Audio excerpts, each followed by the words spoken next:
১৯৯০ সালে প্রতিষ্ঠিত হয় দেশের তৃতীয় বৃহত্তম সিটি কর্পোরেশন খুলনা। এই ৩৫ বছরেও সেখানে গড়ে ওঠেনি গণপরিবহন ব্যবস্থা, বরং স্বাধীনতার পর শহরের একটি মাত্র রুটে চালু ছিল যে লোকাল বাস সার্ভিস, সেটিও বন্ধ হয়ে গেছে ৭ বছর আগে। ফলে মহানগরীর সড়ক এখন বিভিন্ন ছোট যানবাহনের দখলে। এস এম মিলনের ক্যামেরায় মোস্তফা জামানের রিপোর্ট।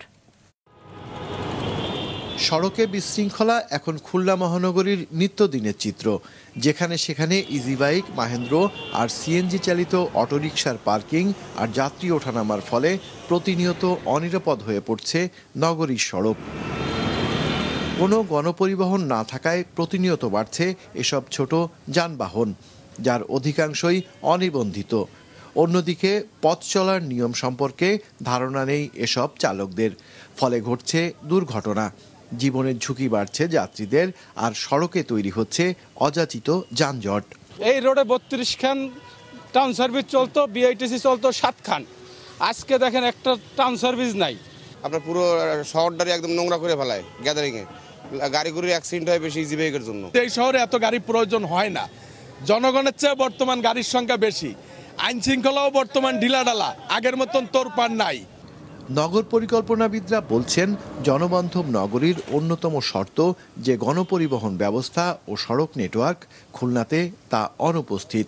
ফলে প্রতিনিয়ত বসবাস অনুপযোগী হয়ে উঠছে শহরটি।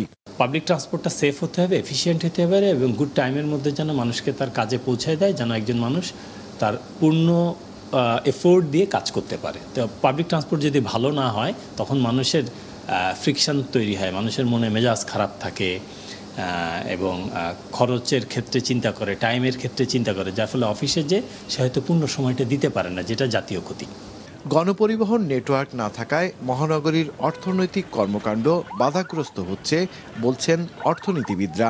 সড়ক পরিবহন সংস্থা যেটা আছে তাদের উচিত যেখানে গণপরিবহন ব্যবস্থা অন্তত ৩-৪টা রুটে এই গণপরিবহন ব্যবস্থাটা চালু করে দেওয়া। তা না হলে কিন্তু ব্যবসা বাণিজ্য, চাকুরির কিংবা অন্য যে কোনো কাজের জন্য এটা কিন্তু অর্থনীতিকে কিন্তু চাঙ্গা করবে না। ক্রমবর্ধমান জনসংখ্যার এই নগরীতে গণপরিবহন চালুর জন্য সরকারি সংস্থা বিআরটিসি ও বিআরটিএ-কে তাগিদ দেওয়ার কথা জানিয়েছে সিটি কর্পোরেশন। বিআরটিসি চেয়ারম্যান ও বিআরটিএর চেয়ারম্যান মহোদয়ের সাথে আলোচনা করেছি। ক্যাবিনেট সেক্রেটারি মহোদয়ের সভাপতিত্বে যে মিটিংটা হয়েছে ওইখানে আমরা প্রস্তাব উত্থাপন করেছি। ওনারা বিষয়টা দেখছেন এবং পজিটিভলি ওনারা নিয়েছেন।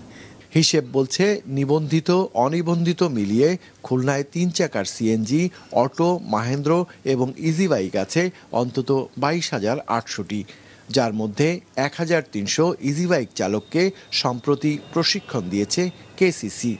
তাদের আশা, এতে সড়কে শৃঙ্খলা কিছুটা হলেও ফিরবে। মোস্তফা জামাল, মাছরাঙা সংবাদ, খুলনা।